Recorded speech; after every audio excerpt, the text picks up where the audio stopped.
This is how to not die in hardcore WoW. Yeah, everyone ignore the fact that I almost died like 30 minutes ago.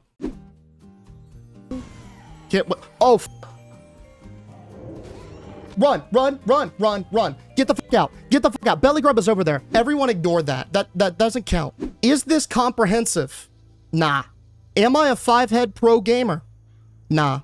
But I think that gives me a unique perspective because I am a dude who just likes to play WoW. I have failed in just about every way imaginable. Hopefully, you'll be able to learn from my mistakes, and hopefully, it'll save you a couple deaths. Why bother with this? Why listen? Well, almost 100,000 characters have died. There are a lot of L's, right? So, if you could passively soak up something that's going to prevent your death, why not? Because that is the thing when you're progging through hardcore. My biggest death has been surprises. My biggest deaths have been discovering how something worked. And you know what the consequence of that discovery is usually? Death. For example, I learned that you can't polymorph dragons, black whelps and red ridge specifically. Guess what? That life lesson came with a side of death. That's what we're seeking to avoid. Why listen to me? Though, out of all of the resources that you guys have access to, why me? I'm bad. Straight up, I'm ass. I get distracted. I don't have 500 APM. I'm not the most efficient. I'm not the most optimal. I do dumb things all the time. But if I can use the knowledge that I had to make it, you guys can certainly do it. I am the floor that you guys will hopefully build upon. And if you take the knowledge that the floor used to get there, you shouldn't have a problem. The first tip that I have is it is a marathon, not a sprint. Hardcore is a journey. That's what classic leveling is, a full journey. And it doesn't matter when you make a mistake throughout that timeline. You could make a mistake in Goldshire or the Eastern Plaguelands. Guess what? That mistake is going to kill you. The servers don't care if you've been playing 100 hours or 5 minutes. A death is a death, and you're not coming back. So gear up, much like Gordon here. You see how he's got that knee sleeve and that cute little tank top? Gear up like Gordon. Be like Gordon. Strap in for a marathon, okay? Don't run hardcore like a sprint, because you want to know what the most inefficient thing is? Going back to the character screen. There is nothing that gives you a lower XP per hour than dying because you wanted to go fast. Because you got greedy. Because you risked it and lost the biscuit. It's a marathon, not a sprint. Pace yourselves, guys. Pace yourselves. The second tip that I share with you guys, when in doubt, green it out. What does that mean? Well, the green specifically is referring to a level range. Let's talk about the doubts. Ask yourself this question. Hey, I just got a quest and that involves me going to the back of the Cobalt Cave. Should I do it? When in doubt, green it out. Should I do belly grub? When in doubt, green it out. Am I ready for this dungeon? When in doubt, green it out. When you're not sure about the difficulty level or the risk associated with a particular task in the game, green out the mobs. You will have an inherent numbers advantage against them. You will hit harder, you will crit more frequently, and they will hit you for less. It is going to be so much easier to recover from oopsie-doopsie pulls when the mobs are green. So when in doubt, green it out. That way you've got a little bit more cushion. Next up, know your enemy. This one is pretty important. Know your enemy. There are a few key groups of quintessential mobs in hardcore classic WoW that are known for being deadly. Murlocs, Gnolls, Naga. Knowing that when you see these mobs, you need to mentally kind of turn it on, wake up a little bit, be a little bit more hyper aware. Let's take the Murlocs, for example. Whenever I see a Murloc, I immediately remember that it's not just one Murloc. There are probably going to be several. You're probably going to pull the whole village. I know they run. They hunt in packs. That's part of their culture. And so when I'm fighting Murlocs, having that knowledge in the back of my mind is indispensable. If you're a Horde player, you probably know this mob. The Son of Arugal. Oh, top right. Those vicious level 20 elite werewolves that roam the Silver Pine forests. You need to know that enemy. And you need to know it well. Because if you get caught slipping in Silver Pine, one of these things will run up on your ass and you'll be dead before you can even realize what's going down. Know your enemy. Next tip. Let's talk about some treacherous terrain. Any kind of geological feature is an enemy. I'm talking hills, any kind of elevation, divots in the ground, large rocks, tree stumps, but most importantly, caves. Caves are the bane of hardcore, because when you're in a cave, there's nowhere to run. You can easily get turned around in there, accidentally pull. Guess what? If you butt pull something in the back of a cave, where are you going to run? Fucking nowhere, or into more mobs, right? So when you're in a cave, you got to be hyper aware. Likewise, when you're running near any kind of elevation, nothing hits harder than realizing it's too high and you can't run up it. You literally sit there and AFK walk into the side of a hill and die. Be aware of the terrain. Watch out. It is quite treacherous. Next up, swimming isn't safe. It's not. Doesn't matter how many times you've done the quest, swimming isn't safe. For a couple of reasons. The breath meter. That's one of the easiest things to forget about, especially if it's your first couple of times in the water. You're questing on land for the vast majority of the experience, right? You go to the wetlands. You do this quest, the Curse Fleet, I believe is what it's called. You forget about the breath meter mechanic. You drowned. That's an L. You could say to yourself, hey, I know about the breath, right? I'm just going to come up when I'm like at 10% breath. Be fun, right? Nay. Do you know why you don't do that? Because some mobs will actually freeze you underwater. Specifically, Nagas. BFD is a great example. There are mobs in there that will cast Frost Nova on you and freeze you underneath the water and you will drown. Be hyper aware of your breath meter. Whenever you kill a mob, come bobbing back up. Whenever you're in a boat, and listen, look at these boats, right? If you're doing a quest where you got to go to the bottom of the boat to grab something, you will burn through your breath meter. And in addition to that, dude, we're not pulling mobs on a 2D plane anymore. We don't have the X and the Y anymore. All of a sudden, we've got a new plane. We're 3-dimensional mob pulling. We have a Z plane. You can pull mobs in front, behind, left, right, and up and down. Be careful in the water. It is incredibly risky. Do not let the temperate climate lull you into safety. Next up, use the world around you. What do I mean by this, right? We just talked a lot about how the environment was your enemy. We just talked a lot about the environmental hazards and the safety precautions you should use. What do you mean, use the world around you? Well, there are a lot of pathfinding things in Classic WoW that would be classified as clever use of the game's mechanics. What are we talking about here? LOS that bitch. Shout out to Crix here for the B-roll. He's a fellow hardcore WoW streamer. Watch how he LOSs this, okay? This is specifically invaluable against caster mobs. The Defies Pillagers are a fine example, okay? Anything that casts, you could do this. Check it out. Watch what he does. So see how he's pulling the Defies Pillagers, and see how he's hiding behind this pillar? They will basically do their whole cast, and then if they reach the end of their cast and you're out of their LOS, they won't cast it. So if you pull like 3 mobs like this, like he just did, let's roll it back. If you pull like a couple of casting mobs like this, you can use this method to survive. You don't want to take 3 fireballs to the face. That's an insta-death, right? So if you're ever around buildings, if you're ever in a cave that's got some divots in the wall, whatever the case may be, always be hyper aware of how you can use them to LOS the casting mobs. Those are some of the most hard-hitting mobs in there. And if you want a free defensive, LOS is your defensive, right? But let's talk about something else. Fence hopping. Also, again, shout out to Crix for the B-roll here. Fence hopping. Here's the thing about player movement and AI enemy movement, right? You can jump, they cannot. So if you find a fence, you could literally jump and do this. And see how their pathfinding makes them go all the way around the fence? He's not getting hit at all. He's able to jump, cast, and avoid being hit, specifically around corners. So if you ever find yourself in an environment that has a fence like this, dude, you're eating good.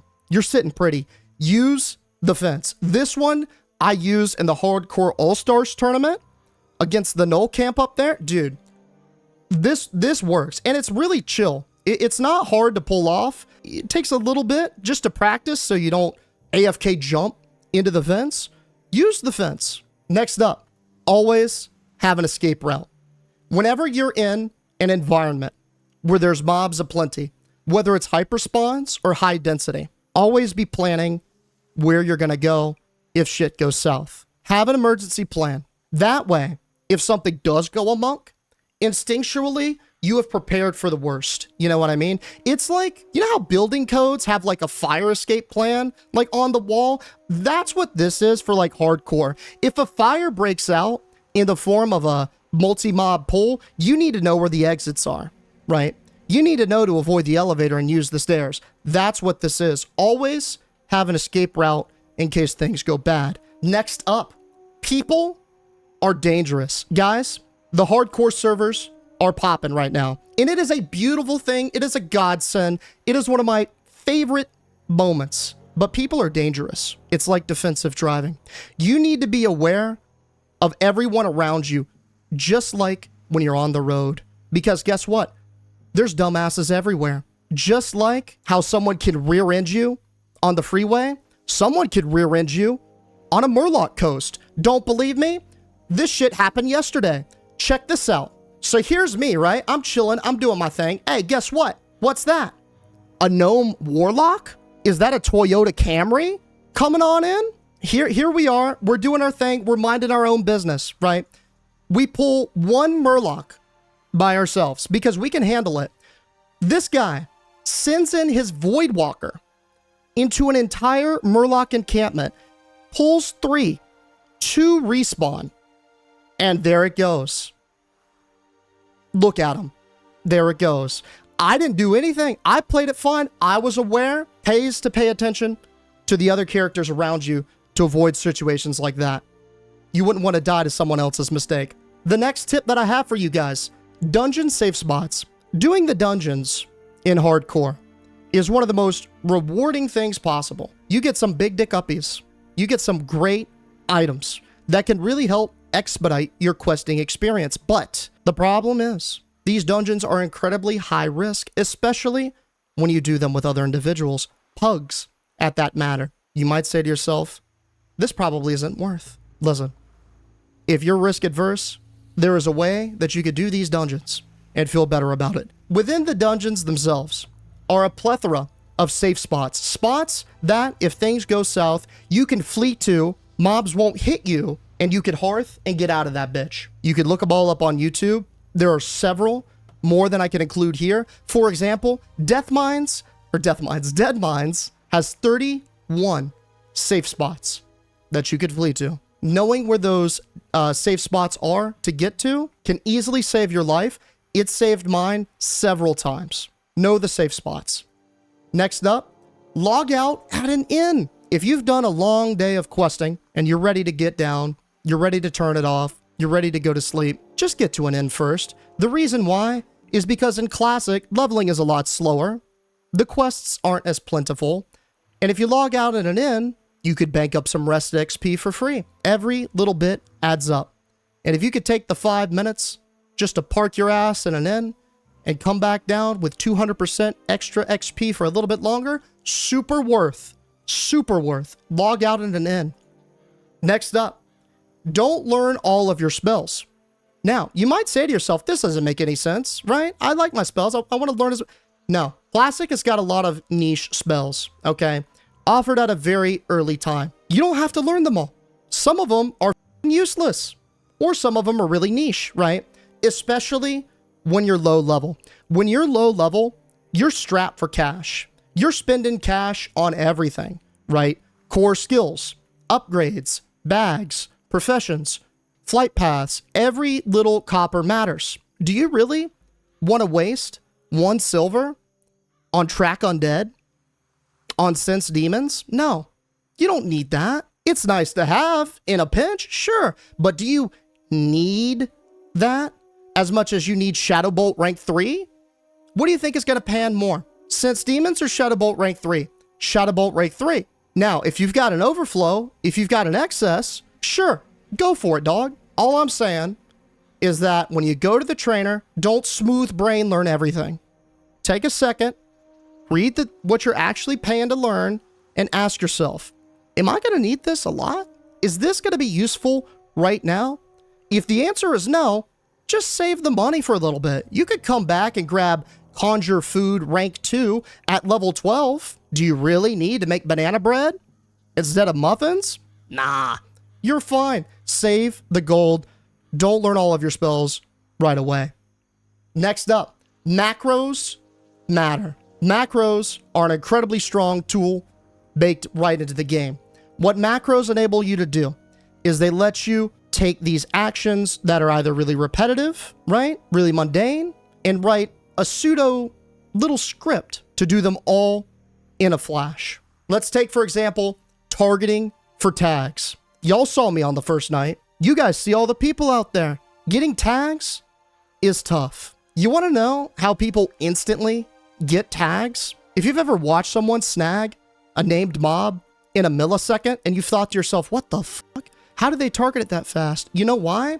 They don't manually do it. They've got a macro to do it. And they're sitting there with that macro bound to their scroll up and scroll down wheel on their mouse. They're sitting there at fucking Garrett Padfoot's ass doing this shit for like 30 seconds, right? That's how they get that insta tag. Now the targeting macro is the easiest one to make. You can see it here on the screen.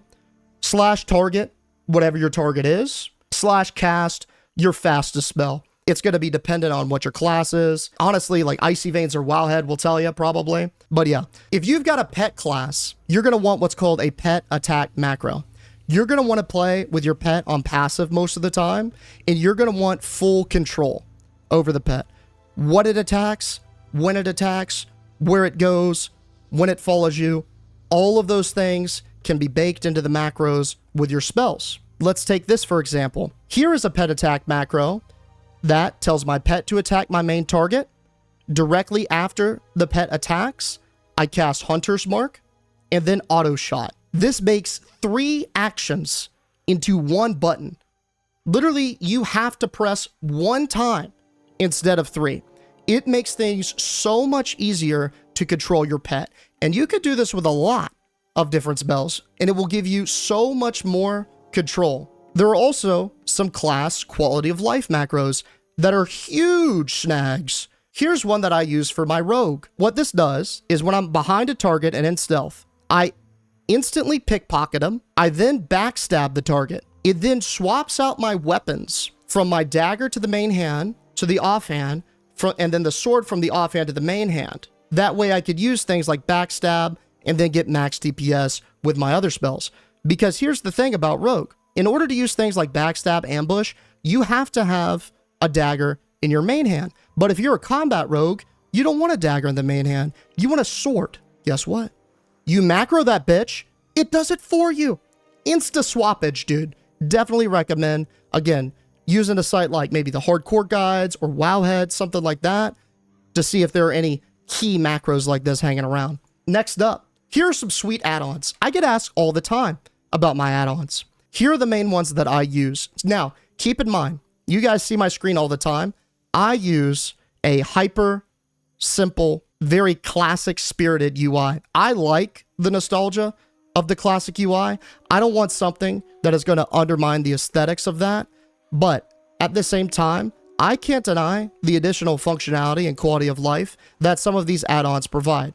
Let's take Bagnon, for example, right? What Bagnon does is it combines all of your bags into one big bag. I like the nostalgia of how the bags go in Classic, but even somebody like myself as a nostalgic Andy cannot deny what a pain in the ass it is to sit there and fiddle through 4 individual bags to find the tough wolf meat. Not fun. Things like Bartender are going to give you additional functionality to be able to resize your bars as well while keeping the classic art. Plater is nice because it's got the little health bars above each mob.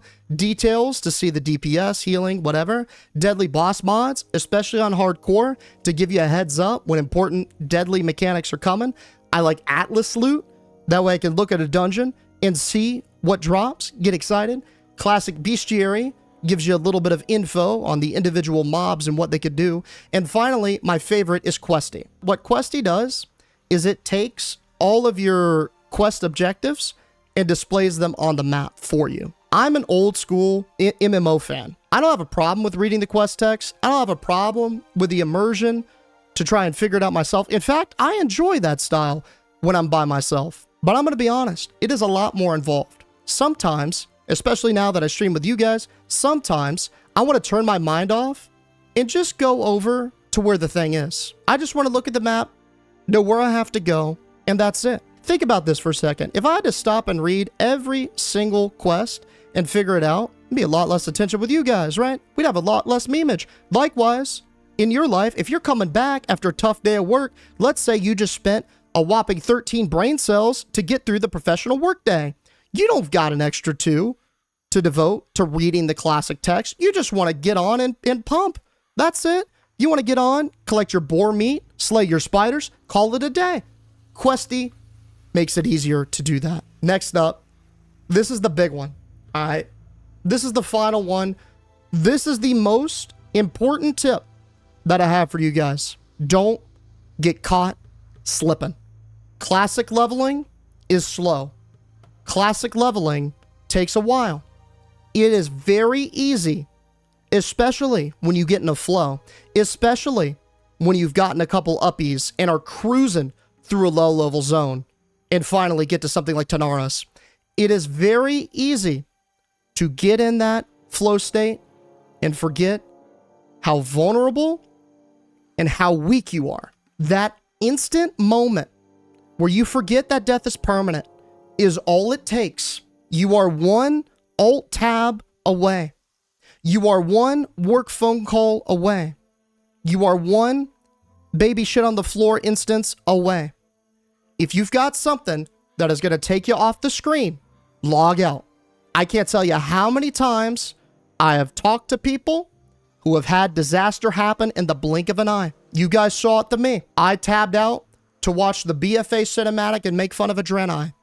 Does that look off to anybody else? He's got like... I don't know why that Draenei just looks a little like out of place for me, but like, dude. Oh no! I tabbed back in, dead. I thought it was fine. I was around green and gray mobs. I even took an extra precaution to set it up on my PC where my taskbar would notify me if I got into combat. Guess what? It failed that time. It had never failed in the 4 months before that I was playing hardcore WoW. But it only took one failure. And that one time, that one fault, cost me a level 39 Warlock. Honestly, it's kind of my fault. I probably should have alt-tab regardless. But yes, that is the most important thing. Don't get caught slipping.